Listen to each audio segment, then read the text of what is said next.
ओम श्री सच्चिदानंदाय नमः। 317। एक सत्संगी ने पूछा कि पंचरात्र मत के क्या सिद्धांत हैं। इसका किसी प्रामाणिक ग्रंथ में जिक्र भी है या ऐसा ही कोई समाज है। श्री महाराज जी ने फरमाया कि यह एक वैष्णव मत है। इसको भागवत या शाक्तवत भी कहते हैं। इसका महाभारत में जिक्र आया है। अहिर्बुधन्य संहिता में भी जिक्र है। नारद पंचरात्र इसका प्रामाणिक ग्रंथ है। उसमें विषयों का निरूपण है।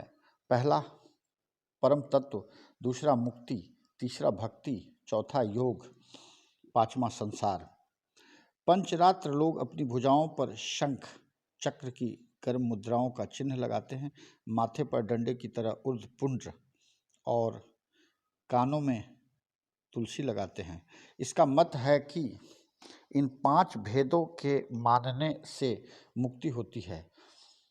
दूसरा जीव ईश्वर भेद, दूसरा जीवों का परस्पर भेद, तीसरा जीव और जड़ में भेद, चौथा ईश्वर और जड़ में भेद, पांचवा जड़ पदार्थों में परस्पर भेद। इनकी संहिताओं के 4 विषय हैं। पहला ज्ञान, ब्रह्म जीव और जगत के आध्यात्मिक रहस्यों का उद्घाटन और सृष्टि तत्व का निरूपण। दूसरा योग, मुक्ति के साधन योग और उसकी क्रियाओं का वर्णन। तीसरा क्रिया, मंदिरों का बनवाना और मूर्ति स्थापन करना। चौथा चर्या, दिन की क्रिया, मूर्ति और मंत्रों का पूजन। इस मत में वासुदेव जगत के ईश्वर हैं। उन्हीं से संकर्षण यानी जीव की उत्पत्ति है। संकर्षण से प्रदुमन यानी मन की और उससे अनिरुद्ध यानी अहंकार की उत्पत्ति होती है। भगवान के 2 भाव निर्गुण और सगुण माने गए हैं। ज्ञान, शक्ति, बल, ऐश्वर्य, वीर्य और तेज,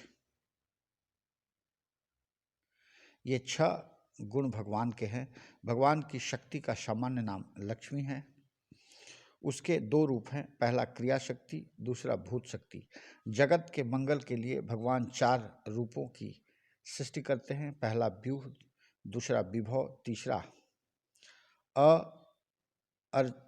अर्चावतार, चौथा अंतर्यामी। जीव स्वभाव से सर्वशक्तिशाली, व्यापक और सर्वज्ञ है, परंतु सृष्टि काल में भगवान की तिरोधान शक्ति यानी माया या अविद्या जीव की सर्वशक्ति और सर्वज्ञत्व का तिरोधान कर देती है, जिससे जीव अणु किंचित कर किंचिज्ञ बन जाता है। इन्हीं अणुत्व आदि को मल कहते हैं। भगवान की कृपा से जीव का उद्धार होता है। उनकी कृपा पाने का उपाय है शरणागति, जो 6 तरह की है। यह ब्रह्म की एकता परिणामवाद के तरीके से मानते हैं। 5 रात्र आगम में जीव विशुद्ध तत्व है, उसको तंत्र शास्त्र में बिंदु कहते हैं। 318। एक दिन एक सत्संगी ने तांत्र मत के बारे में पूछा। श्री गुरु महाराज जी ने फरमाया कि इस मत का केंद्र कश्मीर है। तंत्र शास्त्र के 3 रत्न हैं, शिव, शक्ति और बिंदु। शिव शुद्ध जगत के कर्ता हैं, शक्ति करण है, बिंदु उपादान है। इसी का नाम महामाया है। यही बिंदु शब्द ब्रह्म, कुंडलनी, विद्या शक्ति और व्योम इन विचित्र भुवन यानी भोग्य रूप में परिणित होकर शुद्ध जगत की सृष्टि करता है। जब शक्ति के आघात से इस बिंदु का स्फुरन होता है, तब उससे कला उदय होती है। कला का अर्थ है अवयव, टुकड़े, हिस्से। सृष्टि काल में मूल प्रकृति भिन्न भिन्न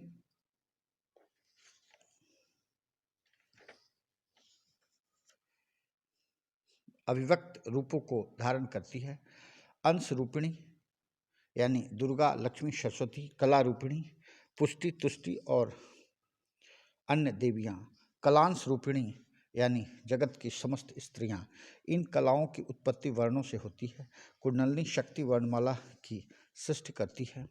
कुंडलनी से शक्ति उत्पन्न होती है, शक्ति से ध्वनि उदय होती है, ध्वनि से नाद, नाद से निरोधिका का, उससे अर्धचंद्र का, उससे बिंदु का, बिंदु से परा, पश्यंती, मध्यमा और बैखरी शब्दों का जन्म होता है। तंत्र शास्त्र के अनुसार परा मूलाधार से उदय होता है, आगे चलकर स्वादिष्ठान में उसे पश्यंती कहते हैं। हृदय में मध्यमा और कंठ से मुख में होकर वाणी को वैखरी कहते हैं। वर्ण तीन प्रकार के हैं, पहला सौम्य यानी चंद्रमा संबंधी, दूसरा शौर यानी सूर्य संबंधी, तीसरा आग्नेय यानी अग्नि संबंधी। वर्ण नित्य हैं, सर्वत्र व्यापक हैं, छत्र इंद्रिय से ग्रहण होते हैं। वर्ण समूह को शब्द कहते हैं, वह भी नित्य श्रव्य है और व्यापक है। 16 स्वर सौम्य वर्ण हैं, हर स्वर अ, ई, उ और बिंदु पुल्लिंग है, इनकी स्थिति पिंगला नाड़ी में है। दीर्घ स्वर आ, ई, उ और विसर्ग स्त्रीलिंग है, इनकी स्थिति इड़ा नाड़ी में है। अ, री, लृ, अण नपुंसक होते हैं और सुषुम्ना नाड़ी में रहते हैं। स्पर्श व्यंजनों को शौर वर्ण कहते हैं। ककार से मकार तक 25 वर्ण ततत स्थानों को स्पर्श कर उत्पन्न होने से उन्हें स्पर्श कहते हैं। य, र, ल, व, श, श, ह, त्र, ज्ञ, यह 10 व्यापक वर्ण आग्नेय हैं। इन्हीं 3 प्रकार के वर्णों से 38 कलाओं की उत्पत्ति होती है। रवि स्वयं अग्नि सोमात्मक है, शिव शक्ति का वह सौम्य रस्य है। साम्यावस्था में जो सूर्य है वही वैषम्यावस्था में अग्नि और चंद्रमा है। अतः दो दो स्पर्शों से मिलकर एक एक सूर्य कला का उदय होता है। मकार स्वयं रवि रूप है, उसे छोड़कर 24 स्पर्शों से 12 कलाएं उत्पन्न होती है। एक अक्षर आरंभ का, दूसरा अंत का लिया जाता है, बाकी सब कला एक एक स्वर और अक्षर से होती है। उनके नाम ये हैं: 16 चंद्र कलाएं यानी काम दायनी। पहला अ अमृता, दूसरा आ मानंदा, तीसरा ई पूषा, चौथा ई तुष्टि, पांचवा ऊ पुष्टि, छठा ऊ रति, सातवां री धृति, आठवां री राशिनी, नौवां लृ चंद्रिका, 10वां लृ कांति, 11 ऐ ज्योत्सना, 12 ऐ श्री, 13 ओ श्रोति यानी श्रुति, 14 औ अंगदा, 15 अ पूर्णा, 16 अ पूर्णामृता। 12 शौर कलाएं यानी वसुधा। पहला कंग भंग वापिनी, दूसरा खंग बंग तापिनी, तीसरा गंग फंग घुमा, 4 घंग पंग मरीचि, 5 रंग नंग ज्वालिनी, 6 चंग धंग रुचि, 7 छंग दंग सुषुम्ना, 8 जंग थंग भोगदा, 9 झंग तंग विश्वा यानी विश्पा, 10 रंग रंग बोधिनी, 11 टंग ढंग धारिणी, 12 ठंग रंग क्षमा। 319। एक रोज श्री गुरु महाराज जी ने एक भजन पढ़ा। दुख की बात है कि वह याद नहीं रहा, सिर्फ टेक और एक पद याद है। क्यों भूला तू बाबा फकीरी घर दूर, शेख फरीद कुएं में लटके हो गए चकनाचूर, फकीरी घर दूर। और फरमाया कि बाबा फकीर शंकरगंज ने बड़ी कड़ी तपस्या की, एक काठ का टुकड़ा गोल रोटी की शक्ल का बनवा लिया। जब उनको भूख लगती पेट से बांध लेते थे। अपनी माता के पास जाकर अपनी तपस्या का जिक्र किया तो माई साहिबा ने फरमाया कि फकीरी घर दूर है। बाबा साहिब फिर जंगल को चले गए और बिना अन्न जल के कुएं में लटक कर तपस्या की। जब रूज अरंज हासिल हुआ तो फिर माता के पास गए। फिर उन्होंने यही फरमाया कि फ़कीरी घर दूर, बात यह थी कि चेले का वर्तन और हौसला देखकर गुरु उपदेश करते हैं। जैसी जिसकी भावना होती है वही उसको दिया जाता है। जीव पर 5 गिलाफ या म्यान या कोष चढ़े हुए हैं। पहला अन्नमय कोष है। इसका सुख अच्छा खाना, अच्छा पहनना और विषय भोग है। इनको इसी कोष के सुख की इच्छा होती है। बस गुरु उस चेले के लिए उसी का प्रबंध कर देते हैं। गुरु तो कल्प वृक्ष की तरह है। जो कंचन मांगता है उसको कंचन मिलता है, जो भूस मांगता है उसको भूस की भांति की प्राप्ति हो जाती है।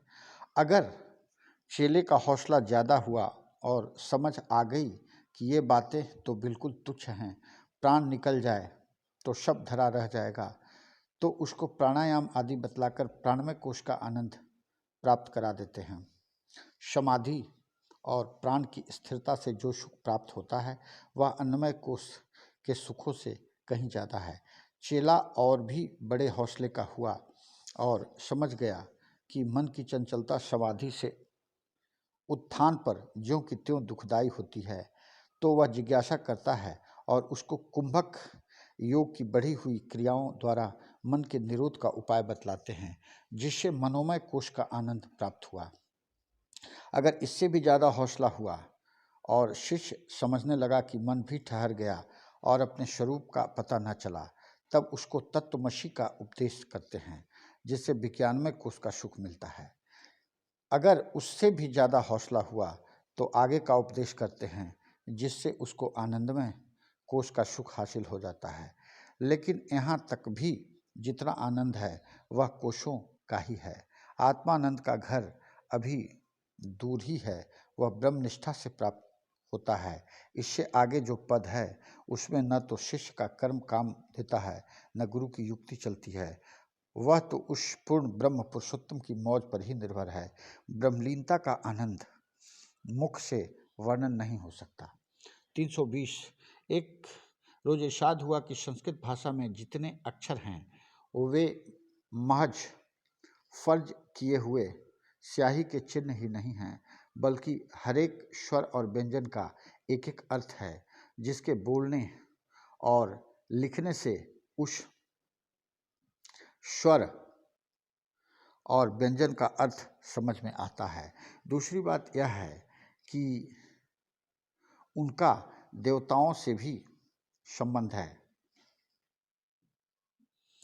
जैसे वेद के बहुत से मंत्र ऐसे शब्द व्यंजन हैं जिनका अर्थ कुछ नहीं निकलता, लेकिन उन अक्षरों का जिस देवता से संबंध है उसकी प्रसन्नता और सिद्धि में वह मंत्र पूरा पूरा काम देते हैं। इन अक्षरों का अर्थ तो कोशों से देख सकते हो, लेकिन उनका संबंध जिस जिस देवता से है उसका हाल जो कुछ हमको याद है बतलाते हैं।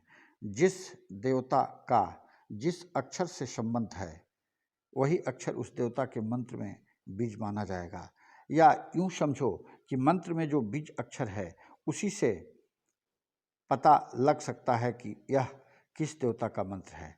जैसे ओम ऐसा स्वर है जिसका श्री विष्णु, श्री शिव व श्री ब्रह्मा तीनों से संबंध है, इसलिए सब बड़ी महिमा वाले मंत्रों के अर्थ में उसको जोड़ दिया है।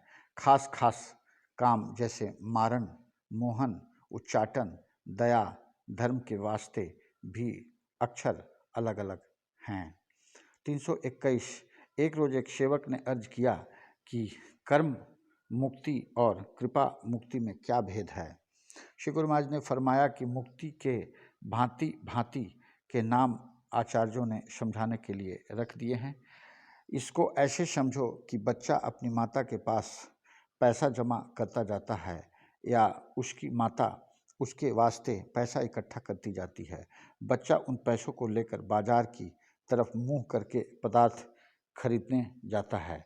बाजार में भोग पदार्थ खरीदते खरीदते जब सब धन खत्म हो गया तो घर की तरफ मुंह करके लौट आता है। इसी तरह से जीव प्रकृति माता रूप है। प्रकृति रूप माता से जीव अपने संचय कर्म रूपी धन को लेकर इस संसार में आता है और भोगते भोगते जब कर्म रूपी धन शांत हो जाता है तब मुक्त हो जाता है, तब मुक्त हो जाता है। इसको कर्म मुक्ति समझना चाहिए। दूसरी सूरत यह है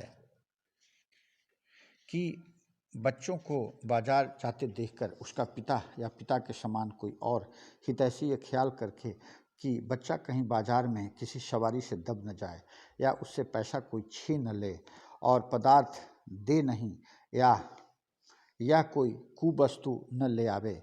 इस दया और कृपा के विचार से बच्चे को समझाता है कि बाजार के पदार्थ अच्छे नहीं होते, ये सब घर में मौजूद है, और उसको रोक लेता है। उसी तरह उसी जगह से बच्चे का मुंह बाजार की तरफ से घर की तरफ मुड़ जाता है और वह घर लौट आता है। ऐसे ही गुरु और गोविंद अपनी कृपा से इस जीव को इस संसार रूपी बाजार से मुड़कर निजलोक की तरफ ले जाते हैं, जहाँ वाकई आनंद के सब सामान मौजूद हैं और संसारी सुखों से बेहतर भी हैं। इसको कृपा मुक्ति समझनी चाहिए। इसी वजह से गुरु गोविंद को एक करके माना है। इन दोनों की कृपा से ही मुक्ति मिलती है। 322। इस शख्स ने सवाल किया कि इस्लाम में जगह जगह शैतान का जिक्र है, यह शैतान कौन है? श्री गुरु महाराज ने फरमाया कि हम इस्लाम की निस्बत तो कोई बात नहीं कहेंगे, लेकिन आम बात कही जाती है, जिसका कोई गुरु नहीं उसका गुरु या शैतान होता है, तो शैतान भी है जरूर। 323। एक रोज सत्संग में जिक्र हुआ कि भगवत गीता ज्ञान की पुस्तक कहलाती है। इसका उपदेश श्री कृष्ण भगवान द्वारा सुनने से अर्जुन को थोड़ी ही देर में ज्ञान हो गया था। एक सेवक ने अर्ज किया कि ऐसा तो पढ़ने में कहीं नहीं आया है कि श्री कृष्ण भगवान का उपदेश सुनने से अर्जुन को ज्ञान हो गया था। अध्याय 18 के श्लोक 73 में अर्जुन ने स्वयं कहा है कि नष्टो मोह स्मृति लब्धा त्वत्प्रसाद उन्मयाच्युत, कि आपकी कृपा से मेरा मोह नष्ट हो गया है और मुझे स्मृति प्राप्त हुई है। गोया उनके उपदेश और विराट स्वरूप के दर्शन से उसे अपने कर्तव्य और कर्म का पता लग गया था। 324। एक रोज सत्संग में एक सत्संगी ने कहा कि मनुष्य अशरफ उल मखलूकात यानी सबसे बड़ा है, क्योंकि मनुष्य में ज्ञान है, इसलिए वह सोच समझकर अपने संबंधित कार्यों का ध्यान करता है और जैसा वह ध्यान करता वैसा ही रूप बन जाता है। उसको इंद्रियों के विषय भोग का आनंद नहीं लेना चाहिए, ज्ञान में ही आनंदित रहना चाहिए। एक सेवक ने अर्ज किया कि पहला शास्त्र मनुष्यों के बनाए हुए हैं, वह अपने को सबसे बड़ा क्या ब्रह्म ही कहता है। अगर सिर्फ इंसान ही ब्रह्म है तो और चराचर क्या है। दूसरा, यह खास बात है कि इंसान जैसा ध्यान करता है वैसा बन जाता है। यह खास खास वस्तुओं के लिए मुमकिन है, सबके लिए ऐसा नहीं हो सकता। क्या कोई यह ध्यान करे कि वह वैद्य है, तो क्या वह ध्यान से ही वैद्य बन जाएगा? तीसरा, आत्मा सब में पूर्ण है, ज्ञान और दुख सुख का भान सब में बराबर है। आत्मा में छुटाई या ज्ञान और समझबूझ की कमी बेशी की गुंजाइश ही नहीं है। बात यह मालूम होती है कि परमात्मा ने नाना रूप से सुख को भोगने के विचार से नाना प्रकार की योनियां उत्पन्न की और हर योनि में सुख का अलग अलग सामान और तरीका है। अगर सब योनियों में एक तरह का सुख होता तो इतनी तरह की योनियां बनाने की ज़रूरत ही क्या थी। भांति भांति की योनियां उत्पन्न करने से प्रकट होता है कि उनके सुख भोगने का तरीका अलग अलग है। किसी योनि में किसी इंद्री का सुख है, दूसरी योनि में दूसरी भांति का सुख है, जैसे आहार, निद्रा, भय, मैथुन, रूप को देखना आदि। इसका भी पूर्ण और ठीक प्रमाण नहीं है कि जैसा हर मनुष्य मानता है दरअसल वैसा ही है। मनुष्य योनि में सिर्फ ज्ञान ही का सुख माना जाए तो मनुष्य में फिर और इंद्रियों के बनाने की आवश्यकता ही क्या थी। इंद्रियों के अति भोग और मन की चंचलता से दुख उठाते रहना